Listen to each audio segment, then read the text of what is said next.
Run! Shinja's men are coming! You're no villager.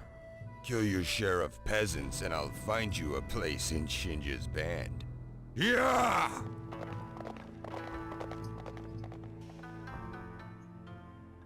G'day mates and welcome back to episode 1. We've had our prior voting episode and everyone has chosen. The votes were pretty much overwhelmingly. I think it was everyone versus one solitary voice who wants us to take out the bandits. Apparently siding with the bandits is a little too easy, so we're going to run on in and we're going to battle. Now once we've killed enough people and it's registered our decision, we will actually change over and you'll be able to see a proper the actual UI will come onto the screen. We'll be able to battle that out. We're going to be good in this particular round. Well, good enough anyway.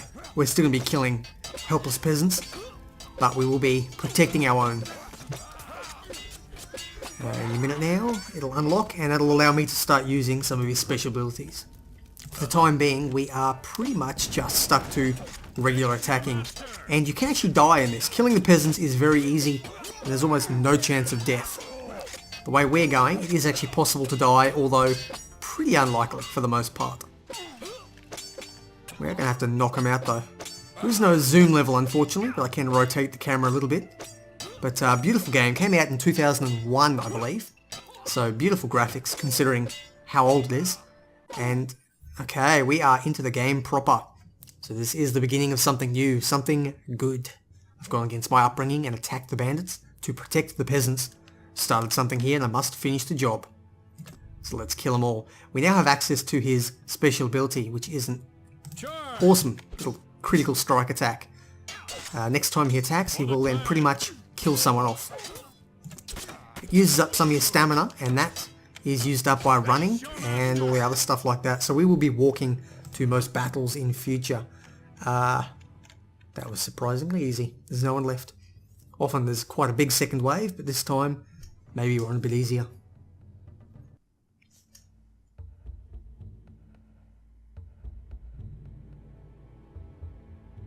Kenji, we thought you were dead. It's been a long time, Otomo. I've waited 7 years to serve you, Lord Oja. Don't call me that. Murderer! He saved our lives. He killed his own father! The plot thickens.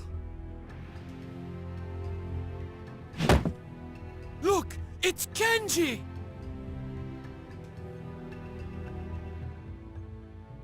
He doesn't speak for the village. The Serpent's son will take tea in my house.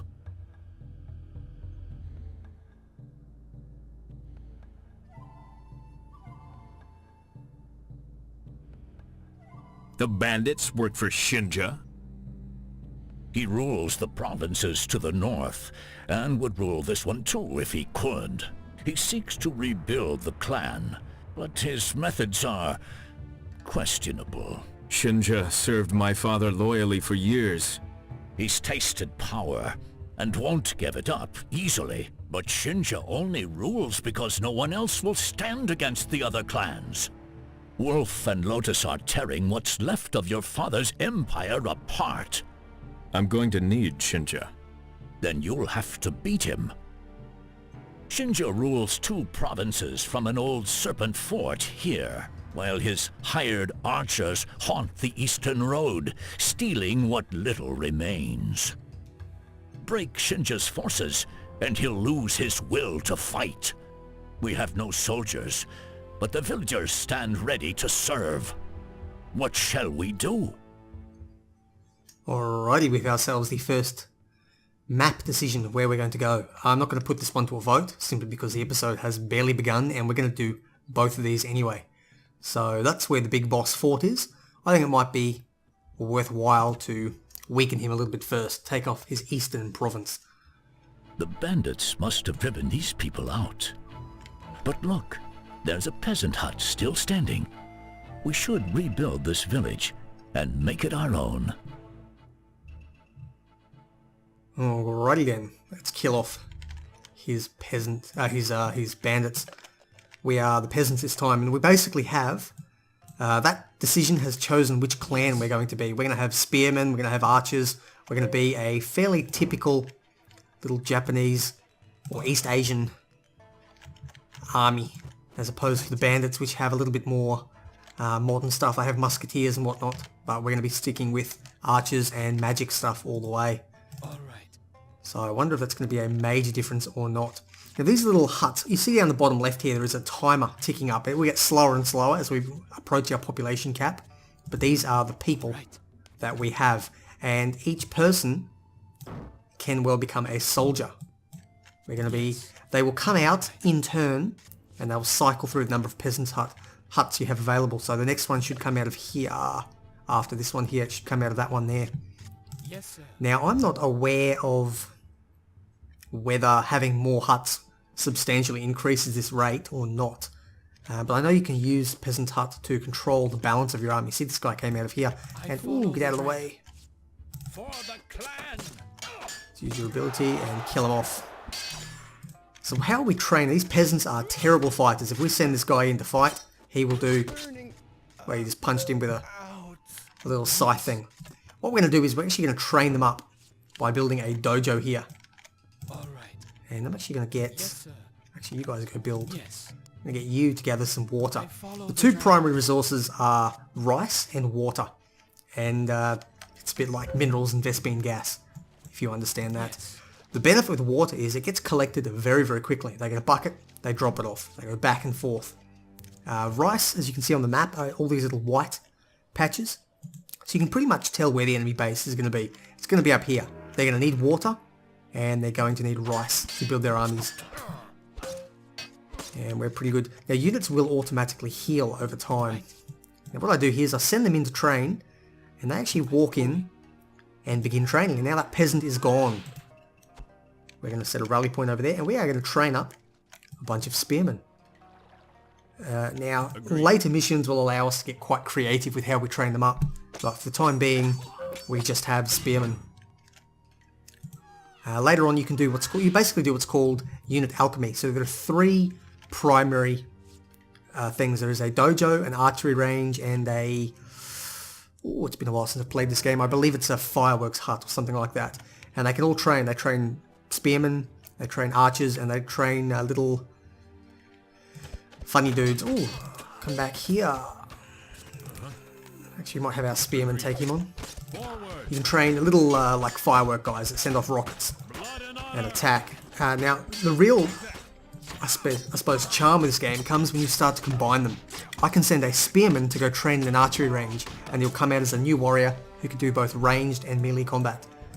And that is really how this game shines. It's got an absolutely unique way of approaching military units, where each unit on the map is an actual person. And yeah, really, really do enjoy it. Yes.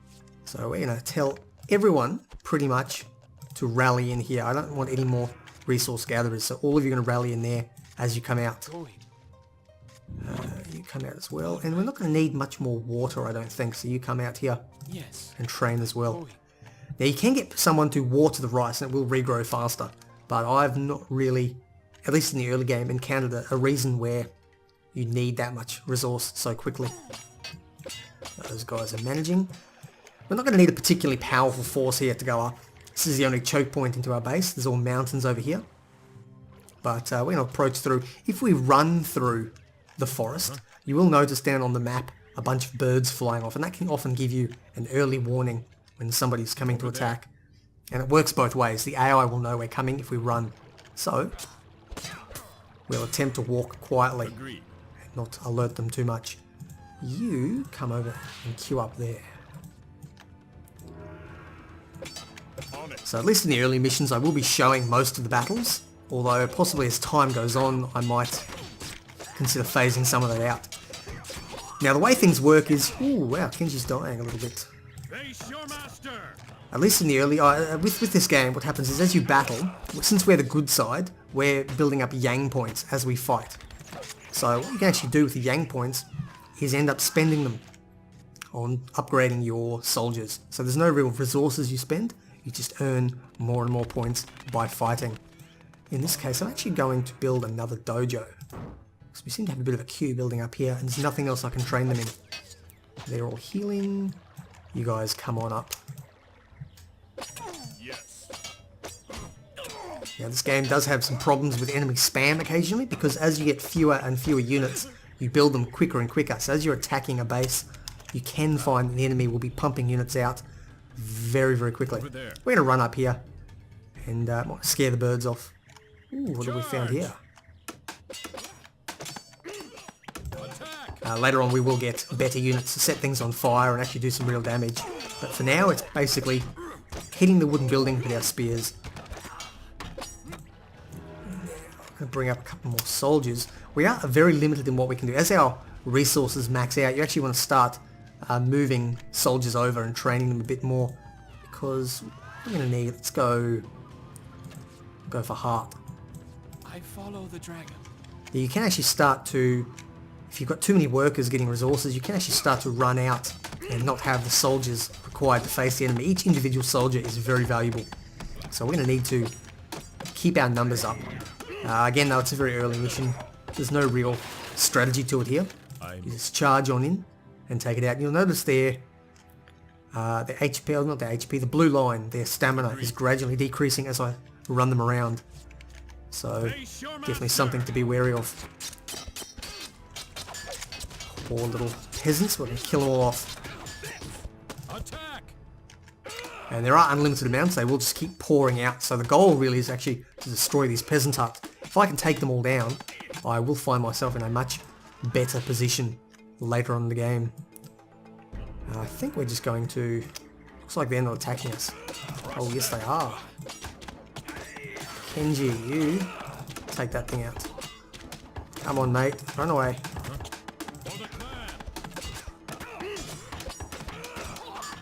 Good, good. Okay, these towers are basically just buildings. You can put any unit up on top of them. Obviously you'd prefer if that unit had a ranged attack. It is not compulsory. You can put a unit up there to protect them. Such as Kenji, for example. Might as well go scouting with these guys, see if there's anything else. But I think that is all we need to take down. We've basically beaten them. Let's have a look. It's looking like we have beaten the enemy. There we go. That's the last of them. Strip their corpses. What? Would Shinja kill his own men? No, but... Then fetch their clothes.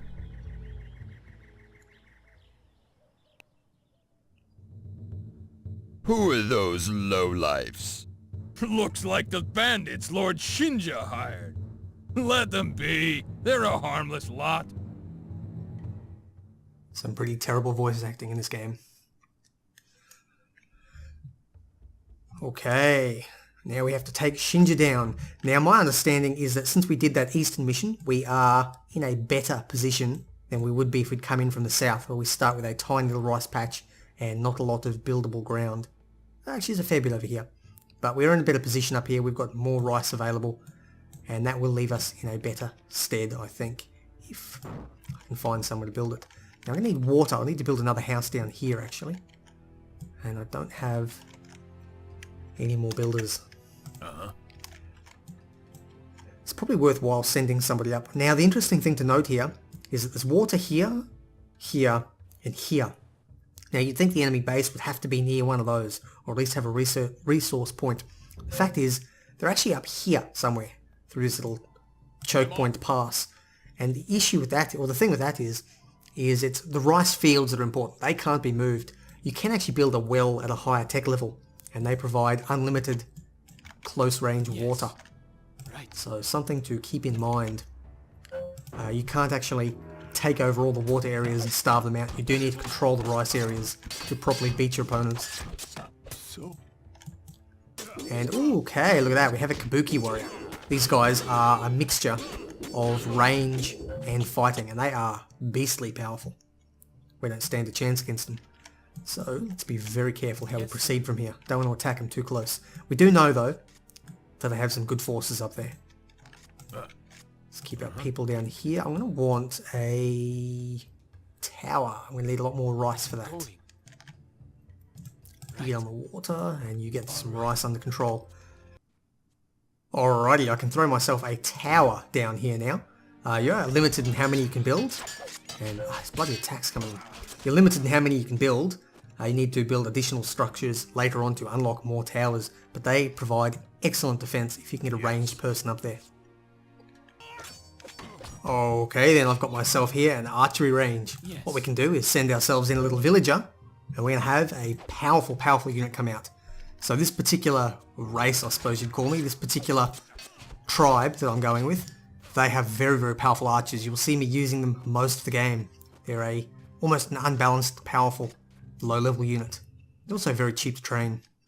Over there. If I were to send my spearmen in them, we'd get something a little bit different, and you will see that at a later date.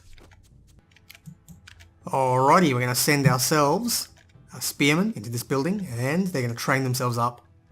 Now I do wonder what's going to come out the other side. And there we go, we have ourselves a dragon warrior. These guys are pretty awesome looking. They've got that big funny wave sword, and you can run them up here. There's a couple of archers going, and if that guy's still alive when we get there, I can... no, not alive enough. What we can do is you can actually hold them at range by pressing N, and they will stay where they are, and the guy will actually... if he's within range, they have a very short range. Nope, guess not. They're killing him too quickly. He'll start using like a Hurricane style attack. So if you've got a bunch of guys, you can actually very effective in a large group. I have focus. So they're about equal to the Kabuki warriors we faced up there, give or take. So what you can do, you can use the number of huts you've got to control the ratio of your armies. So I've got this hut is actually rallied up to this archery range up here. And the archery range is coming over here. That hut there, which is every second villager being produced, is going over here, which is then rallied down to here, which is then rallied up there. So I'm going to be training archers and dragon warriors. I'm going to be training them in equal measure. I could have a third hut and have that third hut to go here, so I have a 2-to-1 ratio, or I could send it over there and have a 2-to-1 ratio the other way. Now often it is useful to build quite a lot of spearmen. They're very cheap and they're very quick to train. But in this particular case, I am going to show off the power of these. There we go. Got their Hurricane attack. I'm going to show off these dragon warriors in large numbers. Now I think we're pretty much ready to go off and do a battle. I'm going to grab probably longer range for the archers. Keep him out of danger. I'm going to leave this guy up here. He climbed up and it might be good to bring him down. Now I'll leave him up there for numbers in case we get defeated. I'll be able to run everyone back and still have some defense back here. Okay, we are on the warpath. Kabuki warriors versus dragon warriors. And Atomo's doing well down here. We're kicking ass. Yeah, we got the numbers for it. We are going to win. Yeah, we definitely don't want to lose Kenji. If Kenji dies, we lose the game. It's game over. So he's a very powerful fighter, but we do need to protect him. And, ooh, look at this. We've actually got something up here. Charge! Yeah, training swordsmen from out here. Now, first step, we want to stop this hut here. And, ooh, okay, they got a stable as well. Now, this hut will continuously pump out villagers. If we can cut that down, we can limit where they're coming from. And, yeah, archers are very powerful. Now, the race that Shinja is can't actually train archers. This is sort of a bit of an AI-only race. He trains the crossbowmen instead of the archers. Those guys there are what we would have had if we'd gone the evil route. They are slightly better at melee, whatever, than our archers are. But our archers have better range, better rate of fire, and do more damage.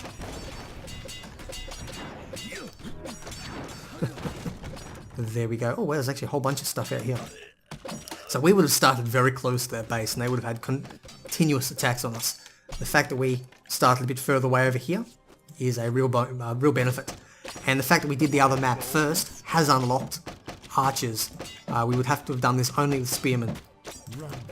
So definitely is easier if you're playing along at home to go the right route first. This guy, we're going to try and get out of the way, and no, he's dead. Where's Atomo? He may well have died already. I think Atomo has already died. Wasn't paying attention. And they're ripping through our archers back here.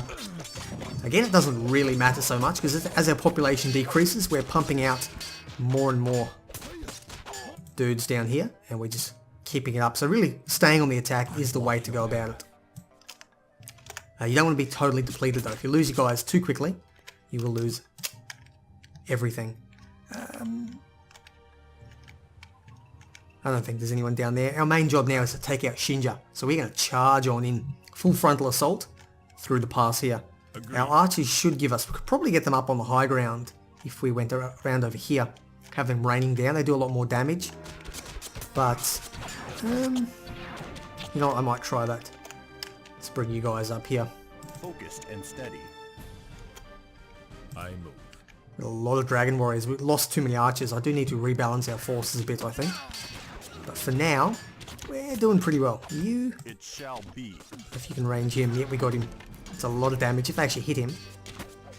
And that is why I went for range as an archer upgrade first. See if we can get sight range as well, more damage as well. That will come in handy. So the units do heal up if they're not fighting, if they're just standing there. They will rest up gradually. And if I just leave them run around, if I don't give them any attack orders, they will automatically track down any units nearby. So as they're pumping out, we are killing them off. If you play with skirmish modes, you can have a bit of an issue where a peasant will run away and sprint away to another part of the map and rebuild another hut. And it can get very difficult to pin the enemy down. That can be a bit of a problem, but at least on the story missions, there's generally a fairly easy way to lock them all down. And we've found Shinja's fort. Let's charge in and knock the thing down, make him come out and fight us. That's actually going down quite quickly. Aha, there's Shinja. What we might be able to do is see if we can have a one-on-one with Kenji. I guess not. Oh well, Shinja is going down quick smart. Nice, now on your bud. Oh, that's odd. He quickly repainted his swords. Maybe he changed sides. It's over. Of course. You know who I am. Kenji, Serpent's son. And yet you kept fighting. Once I knew a scared boy who ran from his accusers, I had to know if he was still that boy. Are you back to rule the Serpent clan? Where is the Serpent's orb? Going to break the world then? Show respect. As you wish, Otomo. You were charged with protecting the orb. Where is it? At the Swan's Pool. The old man was more perceptive than we thought. He knew Serpent Home would fall. Lord Oja would never have given the orb to Geisha. No, he would have. How has the Swan's Pool survived? The Geisha are still considered untouchable. 7 years in the grave have weakened your father's grip, but the Wolf and Lotus still fear his name. Show me the safest path. As I serve the father, so I'll serve the son. The Wolf clan has moved in here, driving the original farmers out. The stench of their shanties wafts south when the weather's clear. As in your father's time, the Wolf barbarians are woefully unprepared to face a battle-ready foe. Still, the Wolf are always spoiling for a fight. The Lotus clan's lands are far to the east, but they have built an outpost here. One of their vile wizards has enslaved the local peasants with his dark magics. The villagers know the land well and would be valuable allies. The most direct route leads through the center of Riverside Town. The locals survive by trading with both Lotus and Wolf, so we're sure to be noticed. Alrighty, and we have ourselves our next major choice and something for you guys to vote on. Are we going to go on the eastern side and take out the evil purple people, the Lotus clan? Are we going on the western route and take out this lovely shade of green over here, the Wolf clan? Or are we going to go right up the guts of it, right through this uncontested no man's land here in the center? Most likely we'll probably end up fighting both of them, because that is how these games always go. So you vote, drop a comment in there, let me know how we're going to proceed. Are we going to go left? Are we going to go right? Are we going to go right up the center? I've been Blxz. This has been Battle Realms. I'll see you on the other side.